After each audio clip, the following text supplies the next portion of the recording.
Un día, con tan solo 2 años de edad, recuerdo estar de pie frente a mí mismo, pero de adulto. Ambos nos encontramos en la calle donde estaba mi casa de infancia. No he consumido ninguna sustancia que me haya dado esta visión. No, esto no fue un sueño. No, esto no fue producto de mi imaginación. No, esto no es un ejercicio creativo para intentar mostrar algo. No, esto no fue un acto canalizado. No, esto no es un recuerdo obtenido a través de una hipnosis. Entonces, ¿qué fue? No lo sé, pero tal como lo he relatado, sucedió. Lo que sí sé es que estaba allí paradito, como se dice en Venezuela, frente a mí mismo, frente a aquel que está ahora hablándote a ti. Sí, a ti, que estás siempre allí, invisible, pero muy presente. Mi aspecto general, según recuerdo, era el de un niño como cualquier otro, pero diferente. Diferente. Soy diferente. Decía en mi mente cual eco. Mi expresión un poco perdida, pero a la vez curiosa, era reflejo de sentir que algo raro estaba ocurriendo, que no pertenecía a este mundo, que había algo que no encajaba y que lo que menos encajaba de todo esto era que solo tenía 2 años. 2 años. En aquel momento no se lo dije a nadie.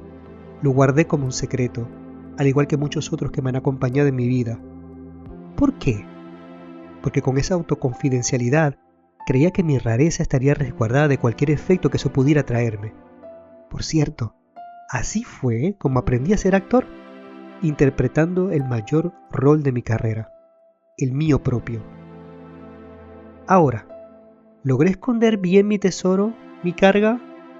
No, porque por más que lo intenté, era diferente ya.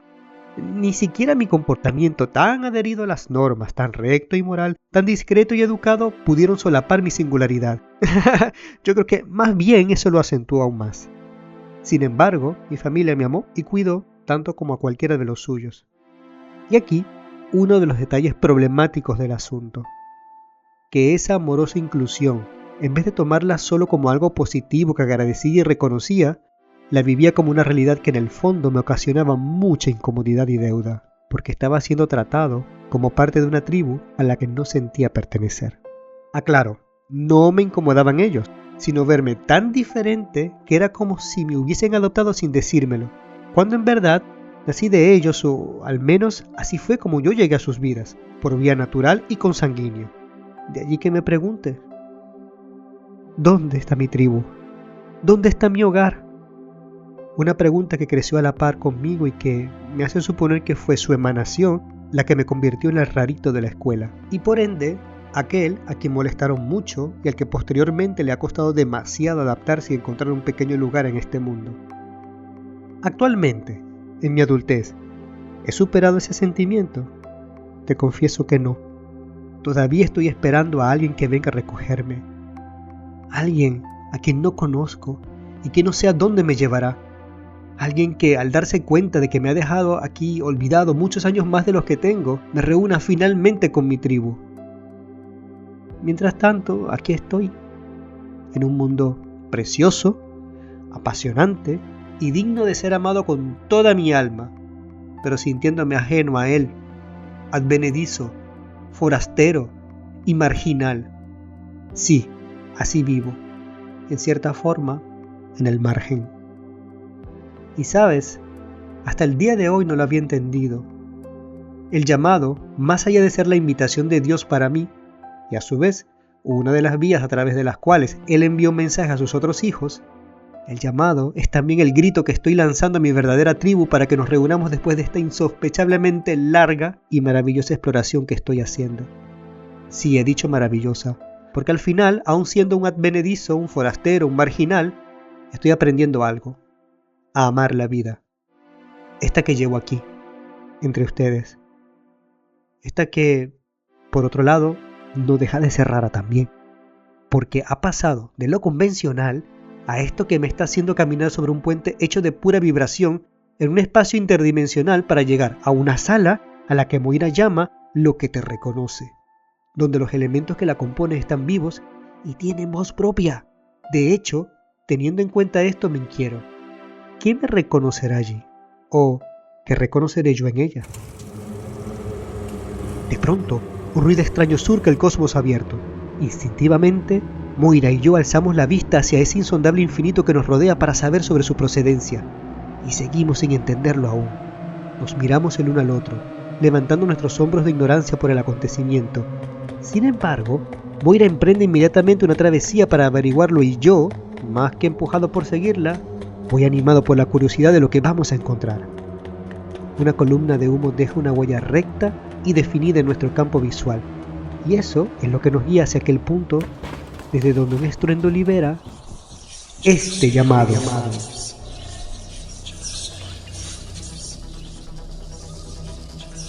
¿Lo sientes? ¿Lo sientes? ¿Lo sientes? ¿Lo sientes? ¿Lo escuchas?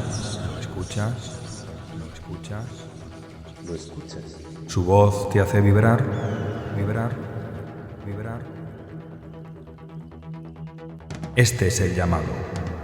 Déjate recorrer por él. Recorrer por él. Recorrer por él. Recorrer por él. Recorrer por él. Ven, caminemos juntos, recorramos el mundo, el universo a través de ti. Digamos sí al llamado, al llamado, al llamado, al llamado. Este es el llamado, es el llamado, es el llamado. Este es el llamado. Este es el llamado. Este es el llamado. Dirige y presenta Paréngana López. Paréngana López. Paréngana López. Bienvenidos. Bienvenido.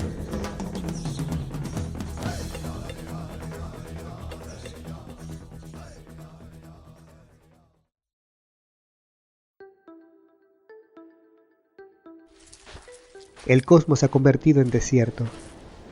En el cielo, pese a su claridad diurna, brillan estrellas que parecen sonreírnos.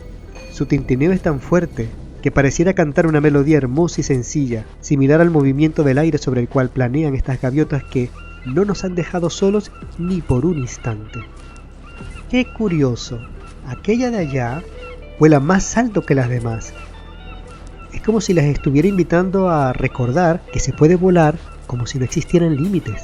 Y quizás sea así, porque los límites habitan en la mente, en las creencias heredadas o en leyes que están por encima de nosotros, pero que aún así permiten explorar nuevas posibilidades. Al fin y al cabo, es nuestro derecho a experimentar y descubrir, o bien conformarnos con lo impuesto. ¿Qué escoges tú? ¿Atreverte a salir del margen establecido por la sociedad o mantenerte dentro de él por miedo a dejar de encajar? Por mi parte, avanzo cada vez más rápido, intrigado por estas dunas que guardan en su regazo cálido algo que parece una avioneta accidentada. Su silueta recortada contra la inmensidad del desierto tiene la delicadeza de un dibujo hecho por un niño que aún cree en milagros. El metal gastado por el sol y el viento refleja un brillo íntimo, casi tímido. Cada rasguño cuenta una historia que solo el cielo conoce. Las alas se extienden con la serenidad de un pájaro que ha aprendido a confiar en las corrientes invisibles. No imponen, acompáñan. Parecen sostenerse más por la fe del piloto que por la ingeniería. Al llegar al lugar del siniestro y no ver a nadie alrededor, me dirijo a la cabina. Es estrecha, silenciosa, un pequeño santuario suspendido entre mundos. Allí, entre relojes antiguos y palancas que tiemblan con vida propia, se siente el impulso de la aventura. El parabrisas marcado por la arena y los amaneceres deja pasar una luz dorada que convierte cada vuelo en un acto de revelación. Pero dentro no hay nadie. Desciendo y busco a Moira, encontrándola junto al tren de aterrizaje. Un aparataje sencillo y terroso que no responde a nuestras preguntas sobre el suceso, sino que solo nos recuerda, sin grandilocuencia, que cada aterrizaje es un pacto con el destino. Allí me cruzo con su mirada y percibo que ella también es una actriz, pues todo este tiempo, queriendo que lo entendiera por mí mismo, ha guardado silencio sobre nuestra llegada a la sala tan anunciada. aunque esto no es una sala, sino un escenario entero, un mundo que me invita a abrir mis alas y volar lo más alto posible. Como esa gaviota que te mencioné hace unos instantes, una que me recuerda una obra de gran trascendencia, aquella que le da a su personaje principal, una gaviota, el nombre de Juan Salvador. Aquí, ella no es solo una manifestación literaria de Richard Bach, sino una presencia que busca compartirnos una verdad contenida en su propia existencia. Que no importa cuántas veces caigamos como esa avioneta, lo esencial es levantarnos y volver a intentarlo, porque lo más difícil ya lo hemos logrado al atrevernos a volar más allá de nuestras creencias hacia nuestros horizontes, donde no necesitamos conformarnos con lo que nos dicen que somos, sino donde podemos finalmente aprender a ser fieles a nosotros mismos. De modo que entendiendo que este es el momento ideal para retomar mi conversación con Moira y absorber de su experiencia y de la sabiduría impregnada en cada elemento de esta escena, los mensajes que el todo tiene para mí, le pregunto, Moira, ¿qué te ha enseñado a ti Juan Salvador Gaviota? Realmente, aparte de Juan Salvador Gaviota, lo que más me choqueó de Richard Bach fue Infinito, que es el libro que viene después. Infinito, lo que a mí me gusta es que él, después de haber escrito Juan Salvador Gaviota, que es la vida de San Francisco de Asís, él agarra su avioneta y está un año perdido. Cuando él vuelve a donde él vivía, su editor le dice, eres un bestseller. No era consciente de la consecuencia que había provocado su libro. Porque en su libro nos estaba hablando precisamente en una época en la que nosotros éramos copia-pega, a romper ese límite. No te olvides que era en la época del New Age. Por eso yo digo, empezó con buenas maneras y se fue al Bill Metal, ¿no? A la materia. Y él precisamente le molestó que le dijeran, sos un bestseller y te has convertido en millonario. Porque él tenía una crisis personal en donde estaba peleando con su sistema familiar. Y le estaba explicando su sistema familiar, igual que San Francisco de Asís, lo que le estaba diciendo a las religiones, hay otra forma de ver la vida, la religión, el amor a Cristo. Hay otra forma de relacionarme con mi mamá, con mi papá. Y que eso va a llevar a ser el marginado. Juan Salvador Gaviota nos enseña a estar orgullosos de ser el marginado. Y es marginado no por hacer algo malo, sino por querer volar más alto y superar esas limitaciones que no son límites nuestros. Diferenciemos límites nuestros de límites sociales. Si yo no vuelo a esta altura porque yo me rompo un ala, es mi límite. Pero si yo no vuelo porque mi abuela Gaviota me dice, es que arriba de eso te vas a morir, pues mi límite no es mío, no es un aprendizaje, es un límite heredado. Por eso ahora venimos a romper patrones para ser libres. Y como hizo Richard Bach, escribió el libro diciendo, yo quiero ser libre, porque era una época en no quería casarse, no quería ordenadores, o sea, quería ir en contra del sistema precisamente. Y él se va y no sabía cuál era la consecuencia. Y fíjate, utiliza ese dinero que él gana para irse en el medio de la nada, escribir el segundo libro que era el Infinito. Entonces ahí tenés cómo se hizo responsable realmente de su primer libro, donde él demostraba que quería cambiar el sistema. Y cuando él tuvo una ganancia material de ese sistema, siguió siendo fiel a lo que él pensaba. Entonces, a mí me enseñó Juan Salvador Gaviota primeramente a ser la marginada y a ser feliz por ser el marginado. Antes decíamos, hombre, no lo quieren ni sus padres. Y ahora sabemos que gracias a Dios no lo quieren sus padres si son tóxicos. El marginal es el que viene a decir que este sistema no funciona. Eso me enseñó a mí Juan Salvador Gaviota y El Infinito, que es el segundo libro, que lo recomiendo.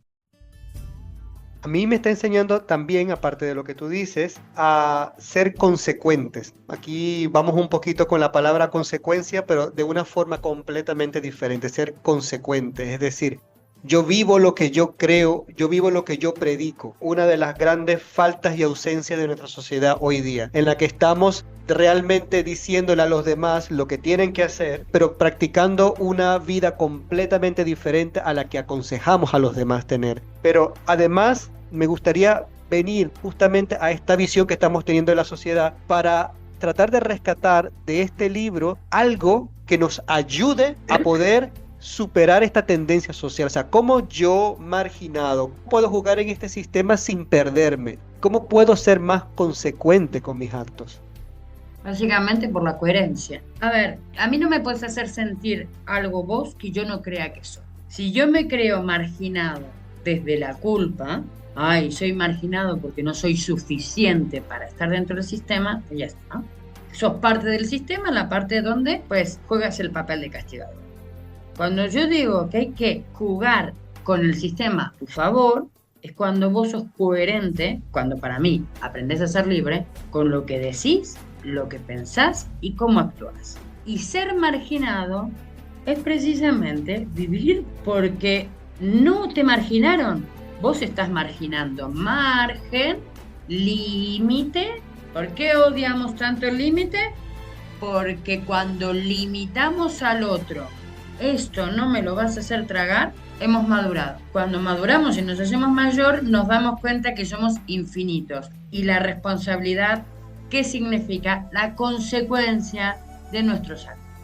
Muy bien. De hecho, otra cosa que también acabas de desmistificar, y esto es súper importante recalcarlo, es que no es la sociedad la que te define. Eres tú, en consecuencia contigo mismo.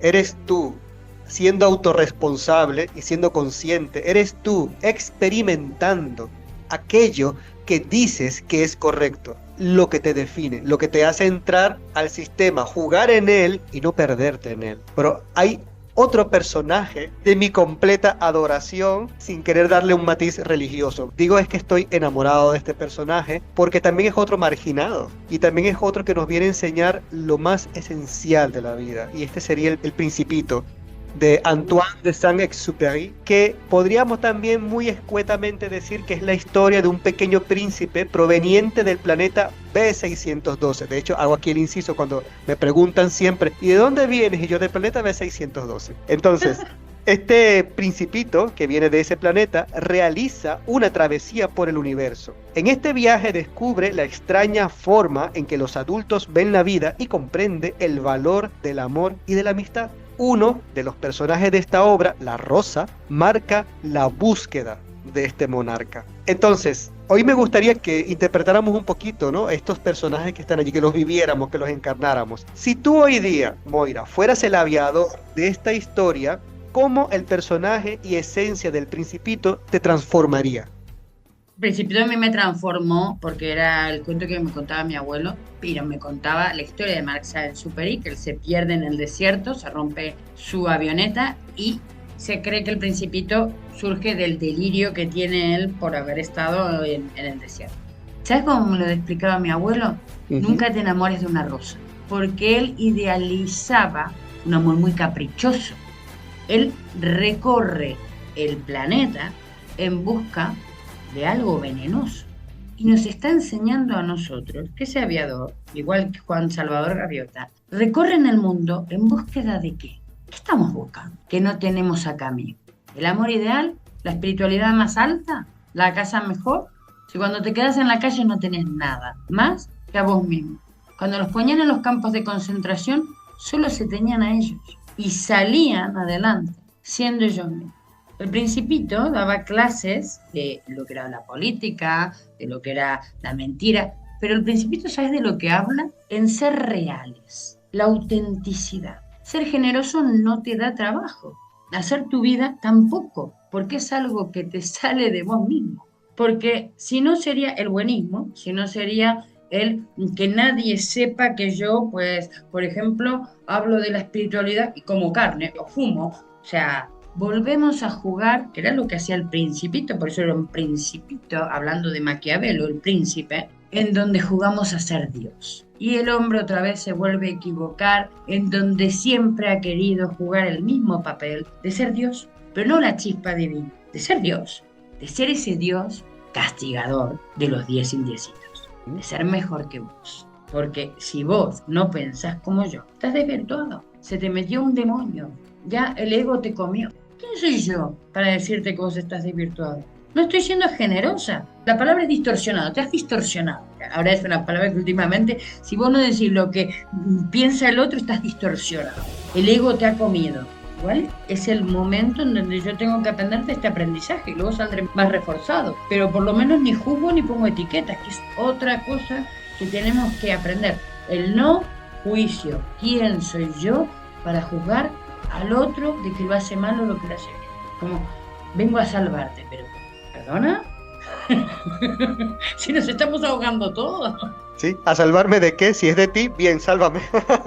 Sí, es verdad, sálvame de vos. Así es, porque yo también creo que el Principito, además de enseñarnos nuevamente la autorresponsabilidad, el Principito nos enseña cómo la idealización lo llevó hasta un momento crítico de su vida, ¿no? Y el fin fue bastante duro, según lo que sugiere el autor. Y es porque la idealización nos lleva a vivir completamente en el engaño, lo que es contrario a la autorresponsabilidad, que es conciencia, que es claridad, que es asumir y ser consecuente de nuestros actos. Pero yo creo que también Él nos dio un remedio en esa inocencia maravillosa, y está en la frase: lo esencial es invisible a los ojos. Bueno, es una frase realmente del zorro, que se hizo pues su amigo que fue domesticado, pero Él de todas maneras nos enseñó algo muy precioso con esto. ¿Qué te enseña a ti esa frase?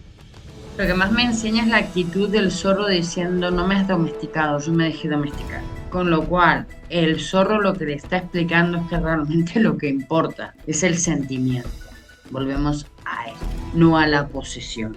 Vos no posees a la rosa se deja poseer. Y a veces es muy difícil cuando a un paciente le tenés que decir: vale, perdónate por haber permitido este abuso. Entonces, ¿qué me enseña? Que tenemos que ser mucho más responsables, porque hay cosas que no vemos y no nos damos cuenta que nos dañan y que dañamos. Y que, más allá de lo romántico, porque esta frase se utilizó muy romántico, lo esencial es invisible a los ojos y tal cual, es ser responsable, porque esto no va de tener un carro, de tener una casa, va mucho más, va de tu espiritualidad, va de evolucionar. Esto es invisible, no lo podés ver. Cuando volvés del astral y vos me querés decir: ¿y qué es lo que viste? No te lo puedo explicar, acá no existen palabras, existen sentimientos. Es invisible y es lo esencial, nos lo estaban diciendo, siempre nos lo han dicho.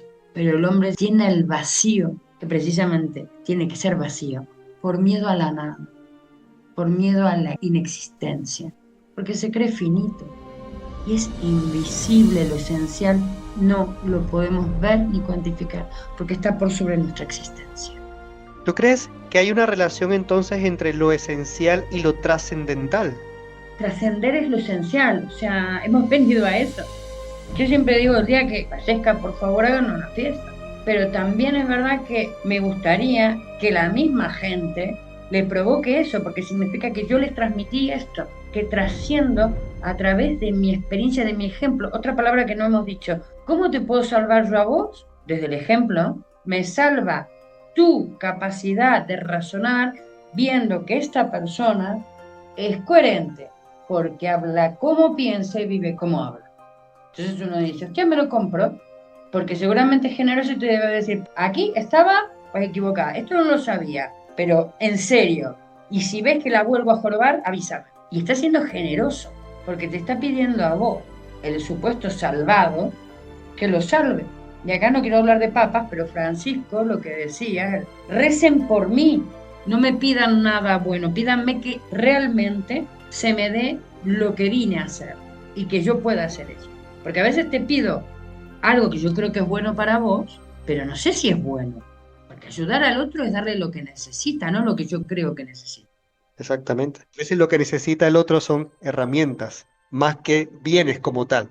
Una de las cosas que también aprendo con tu análisis de esta frase es que otra manera también de poder vivir en este mundo en una forma más abierta hacia la verdadera espiritualidad sería la palabra humildad. Es decir, el verdadero maestro es el que primeramente es capaz de ser lo suficientemente humilde para ponerse al nivel de sus, entre comillas, discípulos. Porque el maestro también es un seguidor. Jesucristo, por ejemplo, una de las primeras cosas que me enseña es: yo he venido a hacer la voluntad del Padre. Él encarna esa voluntad, él la vive, él la experimenta. Entonces, ¿qué era en ese ejemplo? Un servidor, un seguidor. O sea, el maestro es primeramente un seguidor. Y toda persona es llamada a través de este ejemplo a la humildad. Y una de las cosas que yo creo que nos ayudaría a trascender justamente esta, vamos a llamar, esta densidad del mundo y llevarnos a nuestro verdadero hogar, como se llama esta película que tú mencionaste y de la cual, pues, si me permite, me gustaría decir otro breve resumen, porque esta cuenta la historia de André Luis, un médico exitoso que al abrir los ojos tras su muerte se encuentra en un desolador purgatorio rodeado de seres que sufren en la oscuridad. Sin embargo, es rescatado por un espíritu llamado Clarencio, quien lo lleva a la ciudad astral, un lugar próspero y organizado donde los espíritus continúan su existencia después de la muerte. En esta etapa, André aprende sobre la importancia de sus acciones en la vida, del autoconocimiento, la vida en otros planos y la necesidad de perdón y amor incondicional. Volvemos a las palabras de inicio para preguntarte entonces, ¿cuál crees tú que es el mensaje de esta película y especialmente para ti? ¿Qué fue lo que despertó esta película en ti? Bueno, yo cuando la veo empecé a los gritos porque le dije a mi marido, esto es lo que vi yo, no estaba loca, esto es lo que vi yo. Y tengo un conocido que, Andrés San Pietro, que le pasó lo mismo, pero de mayor, y decía, pero si esto es lo que me pasó a mí. Es verdad que un chico Javier pudo a través de André Luis explicar de alguna manera lo que pasa, yo no quiero decir del otro lado, para mí es la verdadera existencia. Últimamente muchos seres con los que yo me conecto dicen, yo estoy vivo, el que estás muerto sos vos. Y últimamente se están escuchando esos mensajes que dan miedito. El primero que se lo escuché fue a mi suegro hace 3 años, que me hacía decirle al hijo, yo estoy vivo, el que está muerto es él. Muerto en vida por sus negatividades, por sus límites psicológicos, o sea, sus bloqueos más que límites, hablemos límites. Entonces es verdad que, si bien a mí me gusta mucho, yo vuelvo a insistir, no soy espírita, me da una respuesta a lo que yo ya sabía. Nosotros somos espíritus encarnados porque venimos a hacer algo. Y tenemos que darnos cuenta de qué venimos a hacer, para hacernos más fácil la historia. Pero algo que a mí me dejó muy ahí en esta película es que cuando él fallece, le dicen, tú te has suicidado. Le dicen que si yo me morí de cáncer de estómago. Te has suicidado por la forma en la que habías vivido. Esto es algo que hago mucho hincapié cuando se juzga al que se quita la vida, ¿no? Todos nos estamos suicidando si vivimos mal, si tenemos pensamientos intrusivos, porque te hablan de los gurús de lo que tenés que comer, porque últimamente hasta te dicen lo que tenés que comer. Y la higiene mental de los pensamientos, de la música, del arte, de lo que consumimos como seres holísticos que somos, ¿dónde está? Porque yo me puedo estar comiendo una lechuguita de radicheta discutiendo con mi hermano, entonces ¿dónde está la espiritualidad? Somos mucho más que lo que comemos. Tenemos que tener una espiritualidad real y auténtica. Y es lo que le enseñan a él. Y a él le enseñan que él está en una ciudad, pero que hay niveles. Y eso es lo que más queda claro. Porque yo en un momento, antes de ver la película, le decía a mi madre, a mí lo que me importa ahora es el otro lado. Porque me da la sensación que lo bueno o lo malo está del otro lado. Entonces, crear una buena existencia aquí para que el otro lado sea más fácil. Y luego me encuentro con esta película. Y luego con el taoísmo, de crear un buen karma para la próxima vida.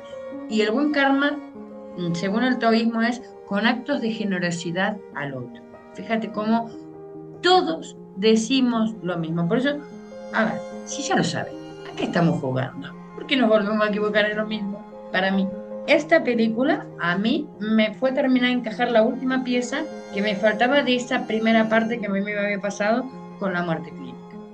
Yo creo que también esta película nos pone frente a lo que hemos estado hablando durante toda nuestra conversación, y es frente a conceptos mal empleados y mal entendidos en esta sociedad. Y por eso me gustaría hacer un pequeño juego contigo, y es que tú me ayudaras desde tu experiencia, desde tu saber, a definir estas 3 palabras: perdón, tolerancia y aceptación. Son las herramientas con las que trabajo en el transgeneracional, pero por sobre todo, porque últimamente te van a decir, tenés que aceptar lo que te hizo tu mamá y perdón y tal. Vos dijiste la palabra más importante: tolerancia. Hay una frase que a mí me gusta mucho que es, a las personas buenas les pasan cosas malas. Y hay que aceptar eso. Las cosas son así. Y esto pasa porque no supimos tolerar cómo piensa el otro, porque no puedo tolerar que mi padre sea de derechas y yo de izquierdas, porque estoy pidiendo que no seas intolerante siendo yo también intolerante. Estos dos, el vaivén que te digo que somos nosotros. ¿Cómo voy a perdonarte? Primero si no me perdono yo, pero ¿qué es lo que decías vos? ¿Cómo te voy a dar algo que yo no tengo? Y yo he tenido que practicar a víctimas de violación el autoperdón. Pobre gente, ¿de qué se tiene que perdonar? Porque creen que lo han permitido. Entonces, le vas a generosamente entregar al otro algo que primero te lo das a vos. Me perdono, me tolero. Hay veces que nos levantamos de mal humor. Tolerate, aguantate, bancate. Tolerancia. Tolerar, ¿qué significa? Un acto de generosidad increíble. Tolero que hoy mi marido está para el cachetón, pero te tolero porque te amo, porque te respeto, porque soy generosa. Y es lo que no, para mí, sí que no hay tolerancia. Esto sí, ¿eh? La sociedad, si hay tolerancia, es un 0, no hay ni tolerancia ni coherencia. Hablo del mundo espiritual, porque el que le gusta el dinero es totalmente coherente y es totalmente tolerante. Pero en el mundo espiritual, yo no tolero que vos pienses diferente, porque yo creo que tengo la sopa de ajo. Entonces no hay ni tolerancia ni coherencia. Y en eso que tú hablas sobre tu trabajo, dijiste la palabra transgeneracional. ¿Cómo trabajas la tolerancia en ese aspecto y qué es lo que ofreces desde ese lugar al mundo hoy día? Transgeneracional directamente es que traspasa la generación. Entonces, yo ya cuando estudiaba psicología, yo me hice fan de Freud, psicoanalista. O sea, yo siempre digo, no soy futbolera, soy de Boca. No soy psicóloga. Para después que digan que no me posiciono. Y él se hablaba precisamente del trauma. Y del trauma nos llevaba a esto que ahora está tan de moda, las 5 heridas infantiles. Entonces, hablaba que el proceso pues, del trauma, del problema, estaba en la infancia. ¿Qué pasa? Que yo luego me encuentro con que gente que tiene problemas de no puedo aguantar a mi madre, han tenido una madre maravillosa y tienen una fantasía en la cabeza que no entendés dónde va. De hecho, a veces eso te llevaba a la psicosis o a la esquizofrenia. Entonces, ¿qué pasa? ¿Por qué yo tengo la sensación de que mi mamá me abandonó si la tengo acá? Ah, a mi abuelo lo abandonó la madre. Entonces, hemos aprendido que hay por dos variantes. Por la parte de la genética, por la liberación del cortisol, o sea, sabemos que el ADN pues, se reescribe. Entonces, si vos tenés un trauma muy fuerte, se borra la información que tenías y la célula reescribe otra. Entonces, lo heredás, no a tu hijo, porque tu hijo si no sería conductual. Si vos sos una persona que venís de Auschwitz, vas a ser muy temeroso y a tu hijo lo vas a educar así. Y hay una lógica, o sea, y por lo general no vas a querer que tu hijo salga para ningún lado y tu hijo va a querer salir y va a salir todo lo contrario. Pero de repente tus nietos nacen con el cortisol alto. ¿Qué pasa? ¿De dónde viene? Si ni saben que los abuelos estuvieron en Auschwitz. Y ahí se empiezan a dar cuenta en el año 70 cuando analizan las víctimas del holocausto a los nietos, con 3, 4, 5 años, que tenemos que hacer nosotros, con ataques de ansiedad. ¿Esto de dónde viene? Tú no lo viviste. Entonces es heredado por los genes y también por lo conductor. Entonces vos me decís, ¿y por qué te gusta esto? Porque estamos en un cambio de paradigma.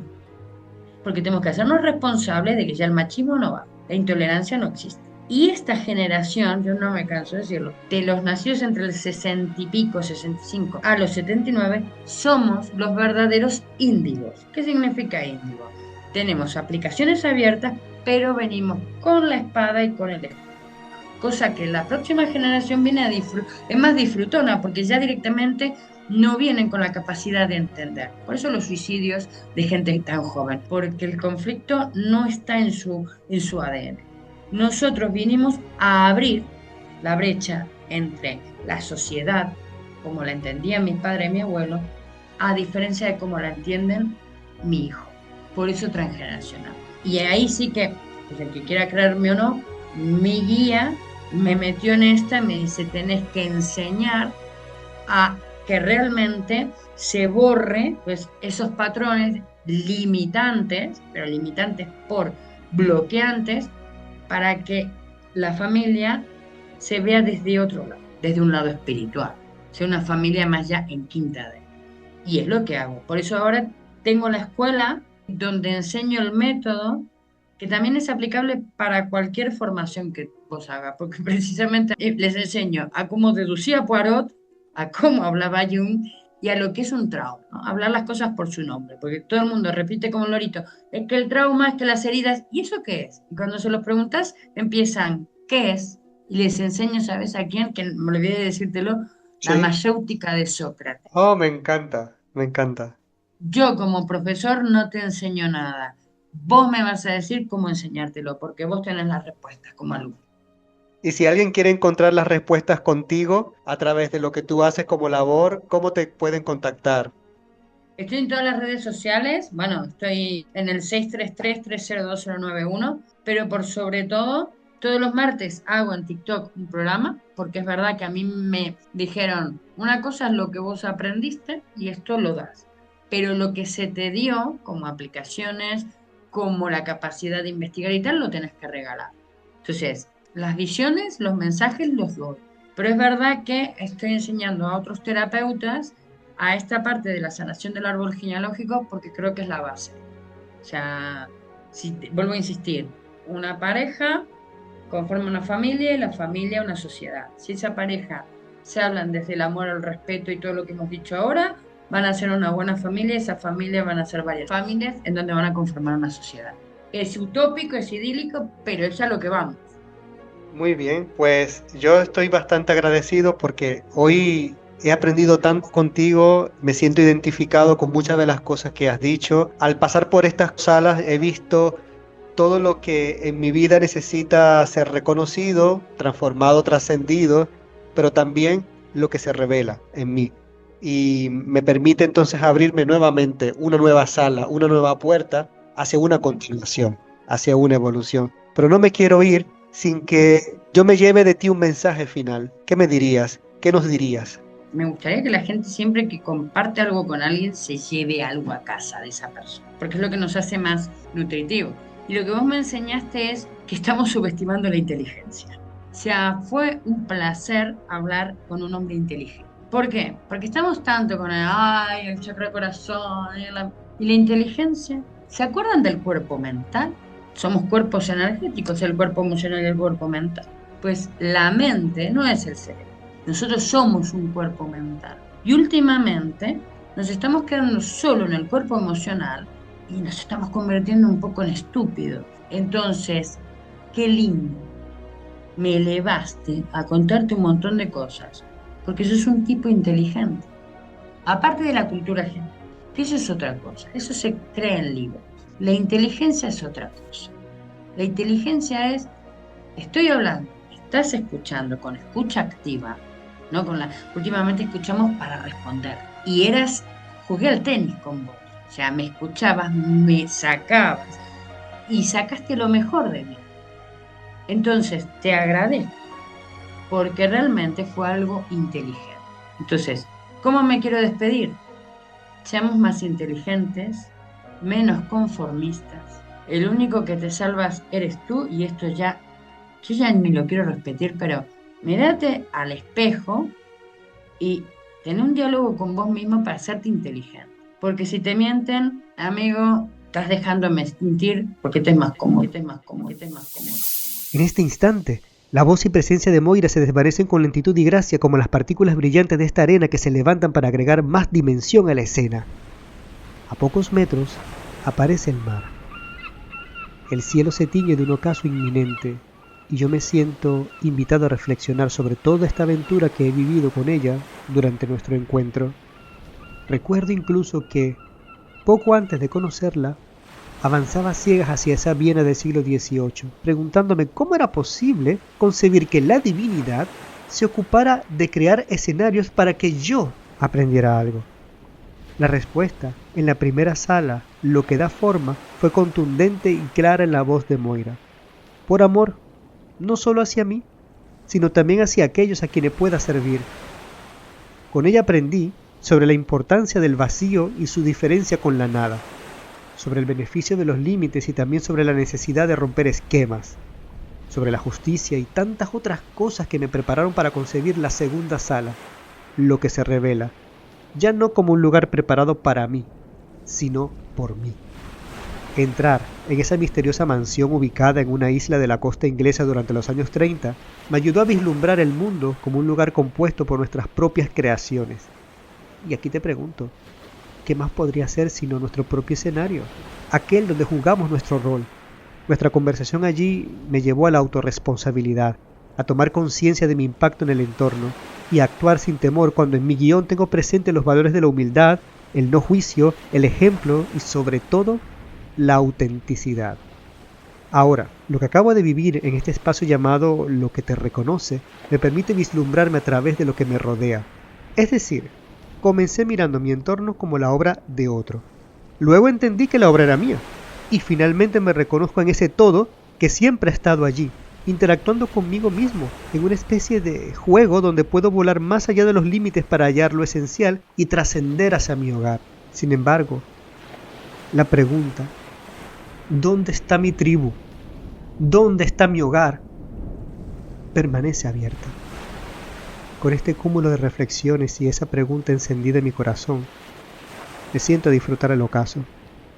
O más bien, a disfrutarme a mí a través de este ocaso. Quizás mi tribu me observa desde algún lugar. O quizás deba dejar de esperarles porque no existen. Y ese sentimiento que me hace creer en ellos es solo una fantasía mía. Quizás lo mejor es hacer de todos ustedes mi nueva tribu. Quizás, sin más, la calidez y suavidad de una mano a mis espaldas se posa en mi hombro. El estremecimiento es intenso y profundo. Lo que me habita con su tacto es inconmensurable. Me transporta hacia una infinidad de mundos y universos que no sería capaz de describir. Y allí, una voz me trae de vuelta a mí. Aquí estamos, Paren. Hemos escuchado tu llamado y hemos venido en respuesta a él. A ti, somos tu tribu. Enseguida me incorporo para voltearme y al hacerlo,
El Llamado transmite cada jueves a las 20 horas España a través de iVoox y YouTube. Para mantenerte al tanto sobre los nuevos episodios, te invito a seguirme a través de las cuentas de Instagram @llamadooficial y @parengana. Para cualquier contacto, comentario e incluso colaboraciones, puedes comunicarte conmigo gracias al 643 90 90 23. Hasta un próximo episodio.